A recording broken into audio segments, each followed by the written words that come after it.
Welcome to my রিমানিস রান্নাঘর। তো আজকে একটা সিম্পল এবং খুবই টেস্টি রেসিপি নিয়ে চলে এসেছি। আজকে রেসিপি হচ্ছে আলুর তরকারি, কালো জিরে ফোড়ন দিয়ে যে আলুর তরকারি হয় সেই রেসিপি। তো চলো, এর জন্য দেখো আমি তিনটে বড় আলু, কিন্তু তিনটে না, চারটে বড় আলু আমি ছাড়িয়ে নিয়েছি। তো এই আলুগুলো ভালো করে ছাড়িয়ে ধুয়ে নিয়েছি, এবার এগুলোকে কেটে নেব।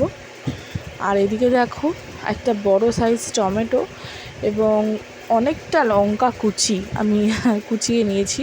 লঙ্কা এবং টমেটো কিন্তু ভালো করে কুচিয়ে নিয়েছি, কারণ আমরা একটু ঝালটা বেশি খাই ঘরে, আর কাঁচা লঙ্কার ঝালটাই বেশি খাই, তো সেই কারণে কাঁচা লঙ্কাটা একটু বেশি করে দিই রান্নায়।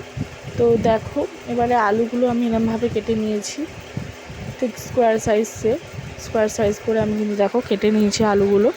তো এরমভাবে কিন্তু আলুগুলোকে কেটে নেবে। তো তারপরেই কিন্তু আমাদের রেসিপি শুরু হবে করা। তো দেখো আলুগুলোকে কিন্তু কাটা হয়ে গেছে। তো এবার এখানে আমি কড়া বসিয়ে দিয়েছি। আর দেখো এবারে আমি কড়ার মধ্যে তেল দিয়ে দিচ্ছি। কড়াটা গরম হয়ে গেছে, তেল দিয়ে দিলাম। তেলটা এবার গরম হতে দেবো। তো দেখো তেল গরম হয়ে গেছে, এবার দিচ্ছি শুকনো লঙ্কা ফোড়ন। আর এবারে দেবো মেন জিনিস, যার জন্য আলুর তরকারির স্বাদ দ্বিগুণ হয়ে যায়, কালো জিরে। তো কালো জিরেটাও দিয়ে দিলাম। কালো জিরে শুকনো লঙ্কাই ফোড়নে দিতে হবে, এক্সেস আর কিচ্ছু দেবেন না। আর একটু হলুদ দেবেন ব্যাস, কারণ তরকারিটা তো একটু হলুদ হবেই, তো সেইটাই একেবারে দিয়ে দেবেন হলুদটা, ঠিক আছে? তো দিয়ে দিলাম। তো তারপরে আমি একটুখানি ভাজা হয়ে এলে আমি হলুদ এবং লঙ্কাটাও কিন্তু অ্যাড করে দিয়েছি। তো হলুদ লঙ্কাটা দেখুন,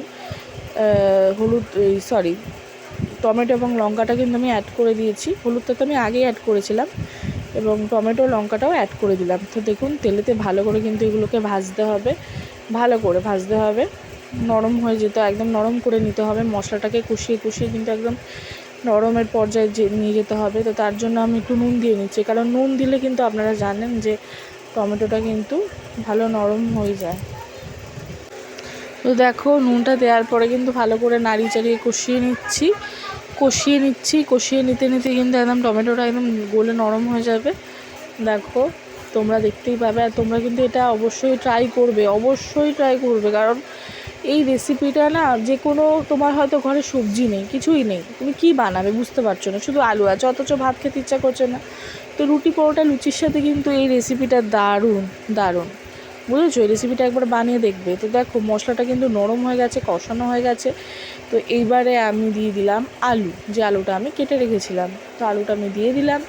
দিয়ে দেখো এক হাতে আমি নাড়াতে পারছিলাম না, এক হাতে ফোন এবং এক হাতে খুন্তি ছিল। তো সে কারণে ভিডিওটাকে স্টপ করে আমি ভালো করে মশলার সাথে কিন্তু নাড়িয়ে চাড়িয়ে কষিয়ে নিয়েছি। তো দেখো আবার সেই প্রবলেমটা হচ্ছে। তো আলুটাকে কিন্তু ভালো করে কষিয়ে এবার জলটা অ্যাড করব। তো তোমরা এখানে চাইলে গরম জল অ্যাড করতে পারো। গরম জল অ্যাড করলে কিন্তু রান্নার স্বাদ ঠিকঠাক থাকে। তো আমার কাছে গরম জল ছিল না, তাই আমি ঠান্ডা জলই অ্যাড করেছি। তো এবারে একটু ফুটতে দেওয়ার জন্য ওয়েট করবে হাই ফ্লেমে রেখে, যতক্ষণ না ফুটছে।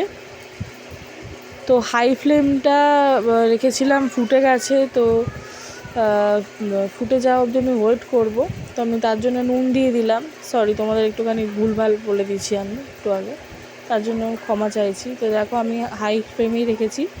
এবার ফুটতে দেওয়ার জন্য আমি একটু নুন দিয়ে কিন্তু চাপাটা দিয়ে দেবো, কারণ চাপাটা না দিলে তাড়াতাড়ি ফোটে না, সময় লাগে।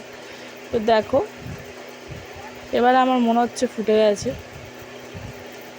একটু পরে আমি দেখো চাপাটা কিন্তু খুলে নিয়েছি। তো দেখো ভালো করে একদম জলটা টকবক করে ফুটছে।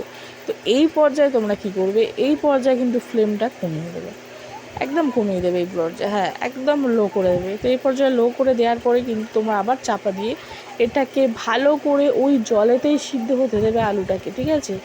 তোমরা হয়তো ভাবছো যে এটা নুন হলুদ দিয়ে কি তরকারি, এমন যে টেস্ট খুব দারুণ হয়, কিন্তু বিশ্বাস করো তোমাদেরকে আমি বলে বোঝাতে পারবো না, অসাধারণ হয়। তার জন্য শুধু কয়টা জিনিস লাগবে, কালো জিরে তো মাস্ট লাগবেই, শুকনো লঙ্কা মাস্ট, ফোড়নটা মাস্ট, ঠিক আছে? শুকনো লঙ্কা কালো জিরে অবশ্যই লাগবে। আর তার সাথে টমেটোটা একটু বেশি করে নিতে হবে। আর তোমরা যেমন ঝাল খাও ঠিক তেমন কাঁচা লঙ্কা কেটে নেবে। এর মধ্যে কিন্তু কোনো গুঁড়ো লঙ্কা ইউজ হয় না। গুঁড়ো লঙ্কা ইউজ হলে কিন্তু তরকারির স্বাদ একদম বেকার হয়ে যাবে, ঠিক আছে? কেউ গুঁড়ো লঙ্কা ইউজ করবে না, অবশ্যই কাঁচা লঙ্কা দিয়েই করার চেষ্টা করবে। কাঁচা লঙ্কার ফ্লেভারটা কিন্তু এই তরকারিতে দারুণ লাগে। তো দেখো তোমাদের সাথে কথা বলতে বলতে আমি বারবার ধরে নাড়িয়ে নাড়িয়ে চেক করে নিচ্ছি কতটা সিদ্ধ হলো। তো দেখো এবার আমি চলে এসেছি, দেখো গ্রেভিটা কতটা কমে গেছে এবং ঘন ঘন হয়ে গেছে। দেখো আমার মনে হয় কমপ্লিট হয়ে গেছে, পুরোটাই কমপ্লিট হয়ে গেছে।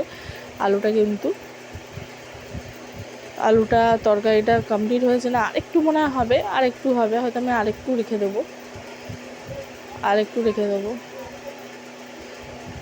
তো দেখো আমি আরেকটু রেখে দিয়েছিলাম, আরেকটু ফুটতে দিয়েছিলাম, কারণ আলুটা কিন্তু একটু ছিল, মানে শক্ত শক্ত ছিল। তো দেখো আলুটা কিন্তু এখন একদম নরম হয়ে গেছে। দেখো ঝোলটা কিন্তু পুরো রেডি। আমি যেহেতু আলুটা একটুখানি ঘেঁটে দিয়েছি, তাই ঝোলটা একটু বেশি হয়ে গেছে, আলুটা একটুখানি কম হয়ে গেছে। কারণ একটু এই তরকারিটা একটু ঘাঁটা ঘাঁটা, গায়ে গায়ে মাখা মাখা খেতেও খুব ভালো লাগে, আবার এরকম গ্রেভিটাও খুব সুন্দর লাগে। ঠিক আছে, তোমরা কিন্তু লুচি পরোটার সাথে অবশ্যই ট্রাই করো, অবশ্যই তোমাদের আমি এটা সাজেস্ট করবো, ভীষণ ভালো লাগে। দেখো বাইরে তো আমরা অনেক খেয়েছি, কিন্তু নিজের ঘরে করে একটা আলাদাই তার স্বাদ হয়। তো চলো ফাইনালি লুক হচ্ছে এইটা। তো দেখো আমার তরকারিটা কিন্তু আমি ঢেলে নিয়েছি, আমার তরকারিটা বানানো হয়ে গেছে। তো দেখো তরকারিটা আমি আজার করে নিয়েছি বাটির মধ্যে। তো এটা হচ্ছে ফাইনাল লুক। দেখো দেখতে কত লোভনীয় এবং অসাধারণ লাগছে। তো তোমাদের যদি ভিডিওটা ভালো লাগে অবশ্যই কিন্তু তোমরা আবার আমাকে কমেন্টে জানিও যে তোমরা কীরকম কী রান্নার ভিডিও দেখতে চাও, আমি অবশ্যই তোমাদের জন্য সেই ভিডিও নিয়ে আসবো। তো দেখো ভিডিওটি ভালো লাগলে কিন্তু like, comment, share and subscribe করে দিও। আর তোমরা কিন্তু আমাকে সাবস্ক্রাইব অবশ্যই করো, আমার বেল আইকনটি টিপে কিন্তু সাবস্ক্রাইব করো, নাহলে কিন্তু নতুন নোটিফিকেশান তোমাদের কাছে যাবে না। তো প্লিজ তোমরা সেটা খেয়াল রেখো এবং ভালো থাকো, সুস্থ থাকো, আবার দেখা হবে।